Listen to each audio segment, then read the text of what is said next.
Notre rôle maintenant, c'est détecter notre lumière et en profiter au maximum. Et quand on a un plaisir ou un désir, la porte s'ouvre encore plus. Vous comprenez, c'est quoi la lumière? Lumière, amour. C'est pas important qui tu es, où tu es, comment tu es. Dieu t'aime.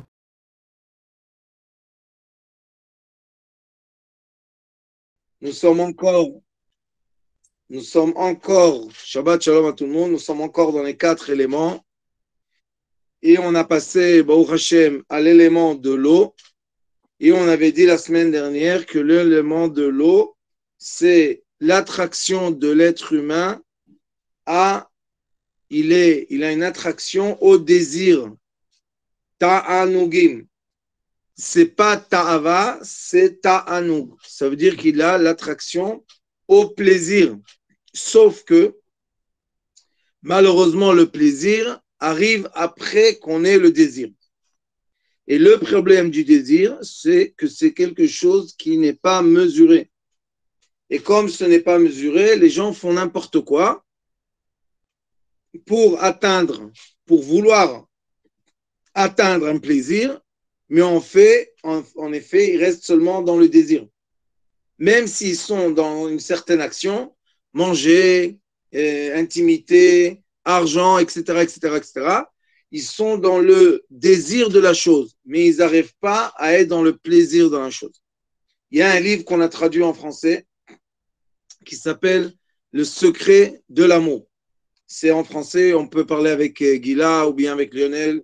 C'est un livre en français. Dans ce livre-là, qui parle de l'intimité, j'ai écrit un tableau qui explique comment, par exemple, l'argent, comment on se compare avec l'argent, comment on se positionne vis-à-vis de l'argent.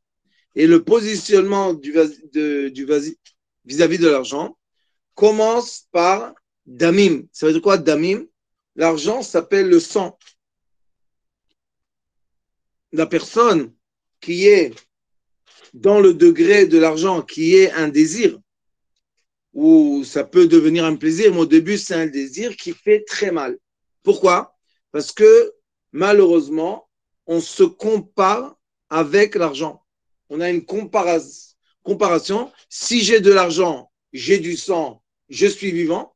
Si j'ai pas de l'argent, et comme il est écrit dans la Torah, le pauvre est comme un mort. Si je n'ai pas de l'argent, alors je pense que je suis mort et je vaux rien. Donc, le désir d'avoir de l'argent, c'est un désir qui peut faire mal. À quel point ça peut faire mal de vouloir de l'argent que la personne commence à se mettre en position que l'argent, c'est la valeur qu'on va mesurer chez elle, ce qui est complètement faux. Donc, l'argent est un désir et l'argent pousse, comme il est écrit ici, ça veut dire que l'eau a la force de faire pousser des choses qui sortent des arbres ou des plantes ou de la terre, et le désir a la même force. Ça veut dire que quand je veux de l'argent, c'est vrai que je vais avoir des étapes de douleur comme un petit grain que je mets dans la terre, qu'au début il pourrit, après il se divise en deux et seulement après il émerge. Donc la même chose, j'ai des étapes. La première étape, c'est le sang. Ça veut dire que ça me fait mal vraiment. Après, ça s'appelle zouzine. C'est quoi zouzine? L'argent commence à bouger. Baruch Hashem, je fais des chiffres d'affaires, bien. Mais est-ce que j'arrive à compter l'argent? On dit aux gens, le chiffre d'affaires ne veut pas dire que c'est à toi. Ça veut juste dire que l'argent est passé par toi. Et beaucoup de gens ont cette erreur qui pensent que ce qu'ils ont à la caisse à la fin de la journée, ça leur appartient. Pas du tout. Si on a un magasin et si on arrive vraiment net de gagner 30% sur la chef d'affaires, c'est beaucoup, beaucoup, beaucoup. C'est beaucoup, les gens ne comprennent même pas ça.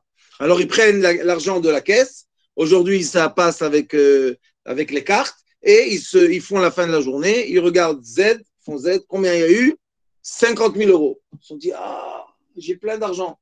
Mais s'il ne sait pas bien faire les comptes et il gagne seulement 5%, donc il a gagné combien? 250 euros. C'est rien du tout. C'est pas du tout. Mais qu'est-ce qu'il va dépenser? Il va dépenser 5 000, puisqu'il a gagné 50 000. Donc, il faut faire très attention. Ça s'appelle le mouvement. C'est comme exactement un arbre. Quand l'eau commence, à cause de la chaleur, bouger dans l'arbre, dans la tige de l'arbre, dans le tronc, on commence à avoir des bourgeons qui sortent. La personne, maintenant, elle va cueillir les bourgeons. Les bourgeons, on ne cueille pas, on attend. Mais je n'ai pas la patience. Les fleurs, et après le fruit petit, et il grandit, il grandit, il grandit. Maintenant, ça a commencé. On va pouvoir cueillir seulement en été. Il faut de la patience de quelques mois. Et il y a les oiseaux qui viennent, et il y a les choses qui se passent. Ce n'est pas tellement simple. Donc, ça s'appelle Zouzine. Après Zouzine, nous avons Maot. C'est quoi Maot? J'ai la chance et la maturité de faire les affaires, de m'asseoir et compter. Pas tout le monde a cette chance qu'il arrive à faire du travail et il compte. Il s'assoit, il se dit, oh, combien j'ai là, je vais gérer comme ça, je vais gérer comme ça. Vous allez voir la majorité des gens, même que vous pensez qu'ils sont très bien en situation, vous allez voir qu'ils courent. Ils sont dans une course. On dirait que quelqu'un les poursuit avec quoi? Avec les frais. Et on s'est dit, mais qu'est-ce qu'il a celui-là? Fais-moi plaisir, prête-moi des 1000, je te les rends dans 2 jours. Pourquoi? Si tu as dans 2 jours 10 000, pourquoi tu as besoin de moi 10 000? C'est qu'il n'a pas les 10 000 dans 2 jours. Alors, qu'est-ce qu'il fait? Il prête. Et il commence à prêter. Un jour, il doit payer ce qu'il a prêté. Il voit que son affaire, ça ne va pas. Avec lui, à la fin, il fait, comment ça s'appelle? Il dépose le bilan. C'est pourquoi? Parce qu'il n'a pas eu cette chance de s'asseoir et de dire, OK, ça, c'est mes frais. Ça, c'est mes entrées. Ça, c'est ce que je gagne. Des fois, on a des très belles affaires qui font des très beaux chiffres d'affaires, mais ça ne gagne pas suffisant pour payer tous les frais. Alors, qu'est-ce qu'on doit faire? Ou bien on doit diminuer les frais, ou bien on doit monter le chiffre d'affaires. Mais pour monter le chiffre d'affaires, il faut investir encore. Donc, c'est une roue. Un jour, la personne a la roue dans la main. Et avant qu'il ait la roue dans la main, c'est lui le pauvre. La roue, elle le fait tourner. Cours, la cavalerie. Vous connaissez les petits Mickey Mouse, comment ça s'appelle, les petites souris, on leur met dans leur cage une roue. Et ils courent, mais ils sont sur place. Mais ils courent vite, ils sont contents, ils courent, ils pensent qu'ils sont à la course. Mais ils sont sur place. Ça, c'est les gens que malheureusement n'arrivent pas à arriver au degré de Mahot. Et après, l'argent s'appelle aussi Kissoufin. C'est quoi Kissoufin? Que Baruch Hashem, j'ai vraiment de l'argent que j'ai gagné. Et avec cet argent que j'ai gagné, j'arrive à faire de la charité, j'arrive à faire du bien. Ça nous fait le plus grand plaisir du monde. Vous allez parler avec la majorité des gens qui, au début des affaires, on leur dit pourquoi tu veux de l'argent? Pourquoi tu veux beaucoup? Parce que je veux donner beaucoup. Et vraiment, moi, je pense que la majorité des gens que j'ai connus avec de l'argent, ce sont des gens qui ont voulu donner beaucoup, beaucoup de charité. Ils ont raison, mais pour arriver à donner de la charité et ne pas avoir besoin moi-même de l'aide des gens, il faut savoir comment faire ses comptes. Et les gens, ils détestent faire les comptes. Malgré que là, à la il faut savoir, les commandements positifs de la Torah ne permettent pas à une personne de donner plus qu'elle peut donner, et il y a les comptes très, très, très précis. C'est pour ça qu'il est écrit dans la Torah, dans la Bible, il est écrit, si tu me donneras 1/10, je te multiplie par 10. Si tu me donnes 1/10, je te multiplie par 10. Il y a beaucoup de gens qui disent, moi, je donne plus qu'1/10. Leur erreur est que c'est vrai qu'ils donnent plus, mais pas comme il faut. Et comme ils ne font pas bien le compte du 10e, du maaser, alors après, ils ne reçoivent pas ce qu'ils pensaient recevoir. Donc, on doit faire bien les comptes. Et il y aurait déjà, je prends un peu plus riche, non, là, il y aurait déjà une partie de Shulchan Aruch que là-bas, il explique exactement comment une personne doit donner sa charité. Et quand on donne comme il faut, on reçoit comme il faut. Mais quand on donne et après nous, on a besoin et on pleure, on dit « Oh, j'ai pas. Pourquoi le mois que tu avais, tu as trop donné ?» Il ne faut pas trop donner. Mais c'est une grande question. Pourquoi? Parce que si toi, tu es dépendant de charité des autres, quand tu leur dis maintenant la halakha de ne pas donner, toi-même, tu ne reçois pas. Mais il faut être honnête. Tout vient d'Akadosh Baruch Hu. Et quand quelqu'un, malheureusement, se fait des problèmes, il faut lui dire ne te fais pas des problèmes. Malgré que j'ai une aiguillage. Moi-même, j'aimerais qu'il donne. Non. Si tu lui prends malheureusement et il n'a pas de quoi donner, c'est interdit. C'est interdit. Alors on dit, comme l'argent a beaucoup de noms, ça s'appelle ta'anugim, les ta'anek beta'anugim. Ça nous donne un grand plaisir quand on a assez d'argent dans la poche. Juste, je vais vous raconter une très belle histoire. Qu'une fois, j'ai aidé quelqu'un de très riche. Il est rentré dans un tourbillon, le pauvre. Sa tête, il faisait des bêtises. Il est devenu addict à un certain monsieur. Et l'autre commençait à le prendre de l'argent. Mais c'était quelqu'un de très, très, très, très riche. Très, très riche. Et à la fin que je l'ai aidé de sortir de cette sorcellerie, il a sorti de sa poche une liasse, comme ça, je crois, il y avait 50 000 dollars. Il m'a dit, prends. J'ai dit, non, je ne veux pas cet argent. Il m'a dit, qu'est-ce que je te donne en échange? Je lui ai dit, moi, je t'ai donné la sagesse, donne-moi de la sagesse. Il t'a dit, je vais te donner un conseil. J'ai dit, quel conseil? Il m'a dit, quand tu vas faire une affaire, et dans ta poche, une somme. C'était à l'époque 5 000 shekels. Je lui ai dit, mais je n'ai pas 5 000 shekels. Il m'a dit, même si tu prêtes de quelqu'un 5 000, tu vas avec l'argent dans ta poche, et après que tu as fini l'affaire, tu lui rends les 5 000. Tu ne touches pas. Il m'a même dit, à l'armée en Israël, on met les choses qu'on a besoin dans du plastique. On fait comme ça. Alors il m'a dit, mets-le dans le plastique, tu ne touches pas, mais tu vas avec.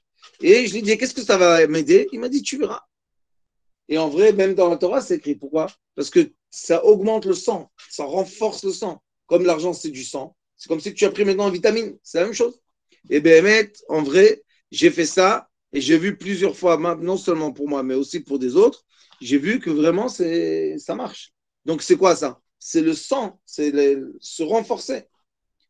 Alors, ça s'appelle Ta'anugim. Il écrit ici, Ki ken amaim, c'est le comportement ou c'est l'évidence de l'élément de l'eau. Matzmechim, l'eau a la force de faire pousser les choses. On va parler. Kol mine ta'anug. On peut, avec l'eau, faire pousser toutes sortes de plaisirs. On a le désir avant le plaisir, comme j'ai expliqué, mais à la fin, tout le monde, on veut arriver au plaisir. Je sais que vous avez beaucoup de vous vu sur Sitrei Chaim, la chaîne Sitrei Chaim sur YouTube. Il y a, en français, il y a le comportement conjugal, parce que c'est le plaisir le plus fort d'une personne et qui ne coûte rien. C'est le plaisir le plus fort qu'on a et ça ne coûte rien. C'est-à-dire quoi, ça ne coûte rien? Si quelqu'un il est amoureux de quelqu'un et ils sont ensemble, il est marié, qu'est-ce que ça coûte? Et malheureusement, l'éducation moderne fait, et dans beaucoup de couples, beaucoup, le féminisme, qu'est-ce qu'il a fait? Que l'homme, il se marie avec la femme, mais il n'a pas la femme. La femme s'est mariée, parce que j'ai vu beaucoup de couples à l'inverse. La femme s'est mariée avec un monsieur, hop, ils sont mariés, maintenant il ignore. C'est pour ça que ça devient une souffrance. Elle dit, qu'est-ce que j'ai de mal? J'ai un couple comme ça, vraiment, sa femme, on l'a sorti d'un journal. Vraiment. Il ignore. J'ai dit, pourquoi tu l'ignores? C'est un élève à moi en plus. J'ai dit, mais pourquoi tu ignores ta femme? J'ai dit, je suis fatigué, elle me prend la tête. J'ai dit, mais c'est ton devoir de le faire. Ah, pourquoi tu te maries avec elle? Laisse-la tranquille, qu'elle trouve quelqu'un qui soit bien avec elle. Malheureusement, le Yetzerara, le mauvais penché, penchant, le mauvais penchant, malheureusement, nous attaque dans les choses qui sont les choses permises. Il va nous attaquer dans la permission. Tu es permis avec ta femme? Oui, maintenant j'en veux pas. Qu'est-ce que c'est ça? Moi, au début, quand j'étais jeune, vous savez, les enseignements, n'importe quoi de la nouvelle religion, on pensait, comme ça, on nous disait, quand j'étais jeune, 20 ans, avant 20 ans, on nous disait, tu dois être un moine, tu touches pas, tu regardes pas. Bon, je suis marié. Un jour, j'ai dit, allez, je suis un moine. La pauvre ma femme, j'avais un enfant. Des mois. Un jour, elle m'a dit, tu as ton rave le... J'ai dit oui. Elle m'a dit, c'était vendredi. Elle m'a dit, prends-moi chez le rave. Jamais elle m'a dit ça de ma vie. Je lui ai dit, ok, on y va. On va chez le rave. Et j'ai une femme, tous ceux qui la connaissent, c'est une tzadika, vraiment, On arrive chez le Mordechai. Elle s'assoit comme ça. Elle lui dit, tu sais, ton élève, c'est un moine. Il a pris le bâton. Il m'a dit, viens. Maintenant, je connaissais quoi il m'a frappé avec le bâton. Racha, boum. J'ai dit, moi, le Racha, je suis un moine. Je suis propre comme une goutte d'eau. Qu'est-ce que tu es propre? Après, il m'a dit, j'ai compris. Tu es comme les fous.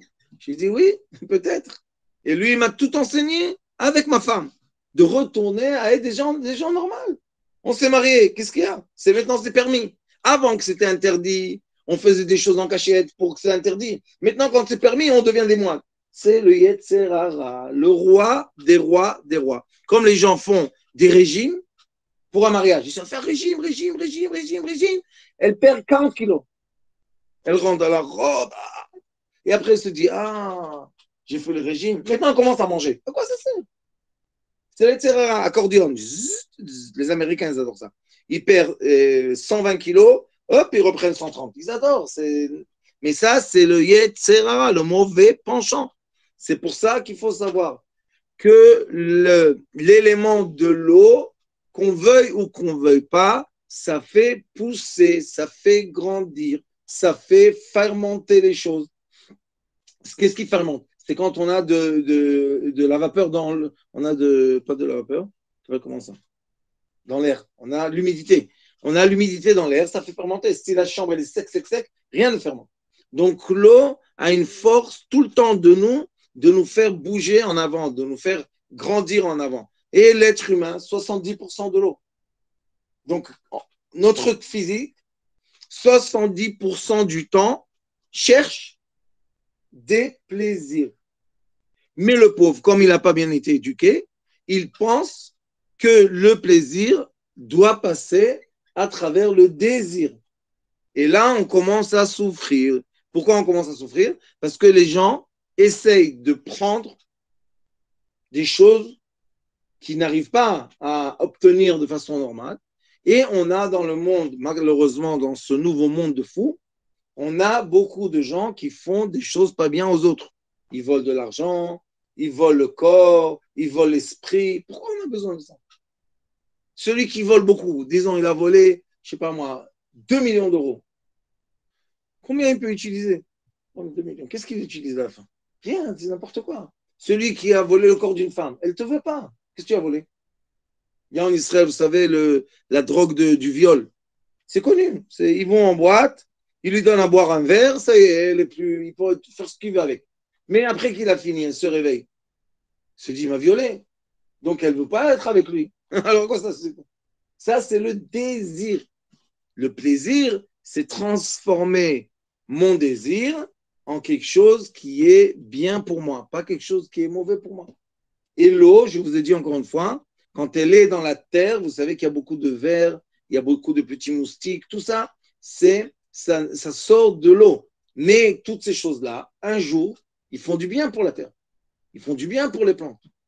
Donc, il faut avoir la patience du processus et voir comment l'arbre qui était sec devient un arbre avec des bourgeons, les bourgeons deviennent des fleurs, les fleurs vont devenir des petits fruits, le fruit va grandir, il va bien se bronzer avec le soleil, et un jour, tu vas dans l'arbre, tac, tu cueilles un fruit, tu es content? Par contre, tu es content? Mais si tu l'aurais coupé dans un des processus, c'est pas possible. C'est pour ça que l'eau nous enseigne, l'élément de l'eau, nous enseigne beaucoup le processus. Il faut avoir beaucoup de patience dans un processus. La même chose quand on a en face de nous des adolescents. On se dit, mais il était gentil il y a 2 ans, qu'est-ce qu'il a maintenant? Qu'est-ce qui a changé? On est 70% de l'eau. Qu'est-ce que ça veut dire quoi? Qu'est-ce qui a changé? Il grandit, il se développe. Qu'est-ce qu'on croit? Que le petit bébé qui est dans la couveuse, on appelle ça? Le petit bébé qui est dans la couveuse? Le petit bébé qui est dans son lit, et il est gentil, il est mignon, il va dormir sur le ventre, on n'entend plus parler. Quand il va grandir, on va entendre parler. Non. Mais on n'a pas la patience. Jusqu'à quand? Que oui, on a la patience. Et oui, on comprend qu'on a un arbre en face de soi. Et oui, on comprend qu'il y a des processus. Et oui, on va les aider dans le processus. Et un jour, on va recevoir le fruit. C'est quoi le fruit? C'est quoi le vrai fruit de l'éducation? Que la personne même raisonne. C'est pas que nous, on raisonne, c'est qu'elle, elle raisonne comme il faut. Nous, on a fait notre processus, tout va bien. Donc, chaque être humain que vous voyez en face de vous, sachez qu'il a une autre qualité de liquide dans son corps qui dépend beaucoup, beaucoup de la biochimie du sang. C'est une autre qualité, chacun a sa qualité. Ça dépend aussi de la clim dans laquelle il est. Le développement physique, ça dépend de la clim. Le développement physique dépend de la nourriture. Il y a beaucoup de choses. Et quand on voit la personne en face de nous, il faut avoir la patience que l'eau qu'il a en lui le fasse pousser de façon positive. Et il faut savoir que dans ce processus, on va rencontrer le désir et notre rôle, c'est le transformer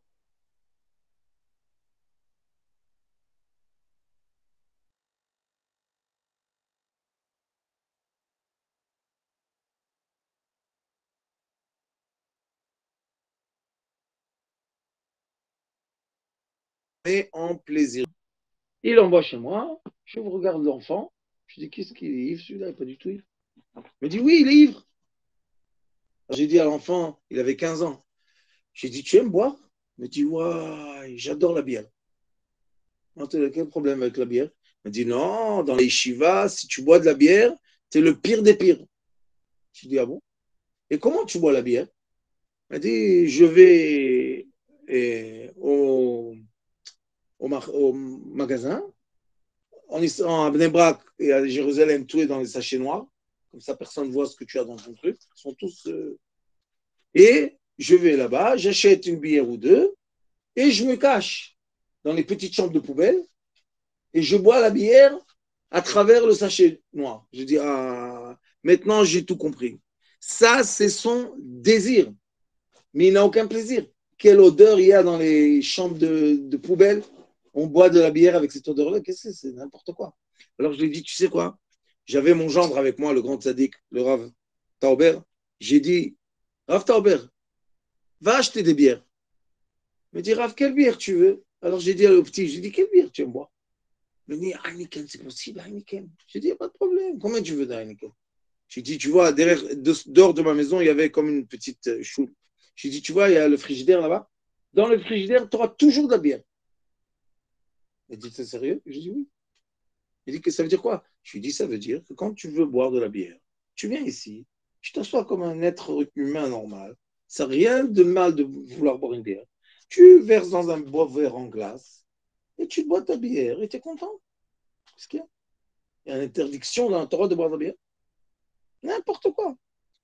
Et lui, quand il pensait que c'était le pire des voyous, le pire, alors il a commencé à faire des problèmes là-bas dans sa, comment dire, dans sa yeshiva. Je lui ai dit, il n'y a aucun problème. Il dit quoi? Je lui ai dit, il n'y a aucun problème. On parle, il arrive mon gendre, il nous amène des bières. Moi aussi, j'ai bu la bière, lui, il a bu la bière. Je lui ai dit, t'as vu comment on boit? Personne nous regarde, personne nous dit quoi que ce soit. Il m'a dit, Rav, t'es pas sérieux. Je lui ai dit, je suis très sérieux. Et je suis tellement sérieux que tu vois que chez moi, j'avais le jardin comme ça. Il n'y avait pas de porte. Jardin, tu rentres. Je lui ai dit, tu vois, il n'y a pas de porte. Tu rentres, quand tu veux la bière, tu viens boire chez moi. Alors, qu'est-ce qu'ils ont pensé? Ah, s'il va pouvoir boire la bière tant qu'il veut, il va venir, il va boire 10 bières. Je leur dis, vous n'avez rien compris. Il a un désir. Transforme-le vite en plaisir. Sinon, vous savez qu'est-ce qui se passe? Il y a dans le Talmud, il y a une expression qui s'appelle Douda. Vous savez c'est quoi Douda? Ça devient une petite verre dans la tête, un verre dans la tête qui n'arrête pas de prendre la tête. Il n'arrête pas de casser la tête à la personne. Je veux de la bière. Comment je vais boire la bière? Où est la bière? Comment je vais l'acheter? Comment je vais la faire? Alors il commence à voler un peu d'argent. Il vole dans la coupa de Zaka. Il prend, pourquoi? Combien coûte une bière? Il vole un peu. Après, il va avec l'argent volé. Hop, il achète la bière. Il boit dans une poubelle et de l'argent volé. Qu'est-ce qui va sortir de lui? Quand il arrive à la yeshiva, il fait n'importe quoi. Je lui ai dit non, c'est pas la peine. Tu viens chez moi, il y a de la bière, tout va bien. Combien de bières il buvait? Une, deux par semaine. Une, deux par semaine. Après, le Rav, il m'a appelé, il m'a dit, qu'est-ce que tu lui as fait? Incroyable. Il est plus ivre. J'ai dit, il n'a jamais été ivre de sa vie. Il dit, oui, il rentrait dans les shivas, il cassait des choses, il disait, J'ai dit oui, c'est pas parce qu'il est ivre. C'est parce que son désir n'a jamais été devenu un plaisir. Et sachez que le Talmud dit que rien n'est interdit. Sauf il faut savoir comment faire les choses, quand faire les choses, avec qui faire les choses. Il faut savoir comment. Une personne, elle veut quelque chose. Il n'y a pas de problème. On va trouver l'élément, le temps, comment permettre la chose. Dès qu'on a permis la chose, puisque ça existe, donc c'est permis. Dès qu'on va permettre la chose, Baruch Hashem, la personne, elle va arrêter de souffrir. De quoi elle souffre? Du plaisir? Non, elle souffre du désir. Et comme on a en nous 70% de l'eau, eh ben, au début de l'agriculture, tout le monde sait que c'est difficile. Après que je connais l'agriculture, c'est facile. Je connais le processus, je sais quoi m'attendre, tout va bien, je suis calme. Mais quand je ne connais pas, chaque jour, je vais voir qu'est-ce qui se passe, comment ça se passe, C'est pour ça que je souffre. Le désir me donne de la souffrance, le plaisir me donne de la joie. Alors il dit ici, Vetoldotem Shtaim, et du désir, du plaisir, nous avons deux descendances. C'est quoi? Achemda, l'ixol maman chavero, vishto, vechol asher lo leitaneg baem, que Dieu nous en préserve. On arrive, quand on a du désir qui n'est pas du plaisir, on va commencer, chemda, ça veut dire chomed. C'est quoi chomed en hébreu? Je veux ce qui ne m'appartient pas. Et quand je dis ce qui ne m'appartient pas, ça veut dire pas seulement ce qui ne m'appartient pas que je prends. Ça veut dire que j'ai pris au-delà de ce que je peux recevoir. Quand quelqu'un, il vole par exemple, vous savez, les gens, ils se disent, ah, je vais faire un coup, même dans, on va dire pas voler, d'accord? On va dire vendre. Il a acheté un stock. Il se dit, allez, je vais au marché, je vais vendre une télévision, je vais faire 100 000. Très bien, pas de problème. Je dis tout est propre. Hein. Disons, il a fait 100 000, mais il ne sait pas hein, que quand il va avoir les 100 000, il ne sait pas comment se comporter avec 100 000. Alors, qu'est-ce qui va se passer? Il va souffrir. Ça s'appelle chemda. On a le désir d'atteindre des paliers, qu'on n'est pas arrivé tout doucement, mais on a sauté des paliers. Et après, quand on a cet argent, on devient paranoïque. On va me le prendre, où je vais le mettre, comment je vais l'investir. Regardez, malheureusement, les banques américaines et le gouvernement américain, qui n'est pas là pour soutenir les banques, il fait exprès. Pourquoi? Le high-tech est monté tellement grand, tellement haut, qu'ils ne peuvent plus monter. Qu'est-ce qu'ils font? C'est normal, chez les Américains, ils ont fait ça en 2008, ils ont fait ça avec le bâtiment, après ils ont fait ça avec les bourses, ils adorent ça. Ils font tomber l'économie et hop, ça repousse. Les qui restent, seulement les grands, les petits, les pauvres, ceux qui perdent tout. Donc ça, quand une personne malheureusement a tout perdu, c'est parce que la personne avait du désir. Tu veux gagner plus que tu n'en peux. Je connais quelqu'un, vous savez qu'il y a dans le monde entier, on vous enseigne comment investir dans la bourse. Et après que vous avez étudié le cours, la formation, après on vous donne des simulateurs. C'est quoi le simulateur? On vous dit, voilà, vous avez une bourse virtuelle, vous avez la bourse en face de vous, commencez à investir et vous allez voir comment vous gagnez ou pas. Mais quel est le mensonge? C'est que l'argent que j'ai investi n'influence rien du tout. C'est du vol propre. Et comme les gens voient qu'ils gagnent, alors qu'est-ce qu'ils font? Ils commencent à investir leur argent. Et après qu'ils voient qu'ils gagnent un peu, ils commencent à investir l'argent des autres.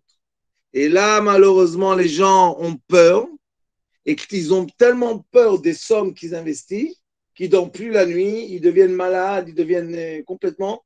Et ils perdent l'argent des autres aussi. Pourquoi tu as commencé avec ça? Non, je gagne. Et voilà, je gagne. Et voilà, je vais gagner pour lui. Il va me donner la moitié.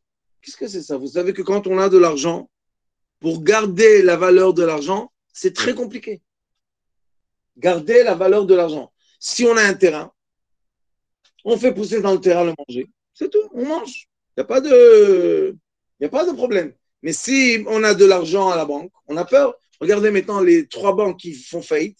Je ne sais pas combien de milliards par là-bas, c'est des sommes. Ça, c'est quoi Silicon Valley, c'est... Et eux, quand ils vont tomber, ce n'est pas eux seulement qui vont tomber. C'est toutes les banques qui dépendent d'eux, toutes les affaires, tous les trucs. Et personne ne réagit. Biden est en train de je ne sais pas quoi faire et personne ne réagit. Mais tu es en train de faire tomber l'économie mondiale. S'en fout. Pourquoi? On balaye un peu, allez, ça va repousser. C'est affreux leur. Et c'est pour ça que l'eau, c'est vrai qu'elle va refaire pousser l'économie, il n'y a aucun doute. Mais qu'est-ce qu'elle fait? Elle nous donne en début l'envie de voler, l'envie de prendre ce qui ne nous appartient pas. Et toutes les publicités que vous voyez dans le monde, c'est pour vous encourager d'avoir ce que vous n'avez pas. Toutes les publicités. Je vais vous donner un exemple d'un monde très simple, mais vous savez, quand on travaille dans le bâtiment, tous les jours, il y a des nouveaux outils. Tous les jours, ça fait ça, ça fait ça. Et on est content, c'est bien. Mais vous savez qu'un électricien peut travailler tout un immeuble d'électrique avec un tournevis, un couteau et une pince. Tu peux tout faire. Alors pourquoi ils descendent de l'échelle, ils remontent dans l'échelle, ils descendent de l'échelle, ils remontent dans l'échelle? Ils ont des outils sur eux qui pèsent 5 kilos. Pourquoi ils ont besoin de ça? Parce que c'est la publicité. À la fin, tu lui dis, qu'est-ce que tu as utilisé des outils que tu as? Rien du tout. Rien du tout. Mais ceux qui ont fait la publicité, ils ont réussi encore une fois de faire bouger l'économie. Est-ce que ça fait vraiment bouger l'économie? Il faut savoir qu'on est en train de passer de l'économie concrète, je parle du monde occidental, de l'économie concrète à une économie virtuelle. Et le problème de l'économie virtuelle, ça nous a l'air d'être pas cher du tout, mais si vous allez voir les comptes que vous recevez tous les ans, combien d'argent vous payez pour voir ça, pour utiliser cette application, pour faire ça, à la fin, vous vous dites, mais qu'est-ce que j'ai besoin de tout ça? Pourquoi je paye par an 1000 euros? J'ai pas besoin.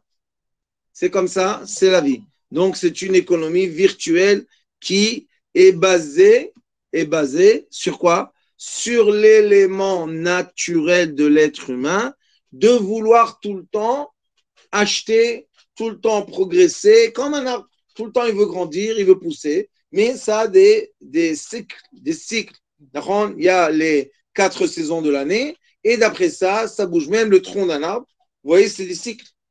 On le coupe, on sait, d'après les cycles, voir quel âge il a l'arbre. Donc, ça veut dire qu'on grandit en cycle. C'est pour cela qu'il faut faire très attention de ne pas rester dans le désir, mais être capable de passer au plaisir. Je vous remercie de ce...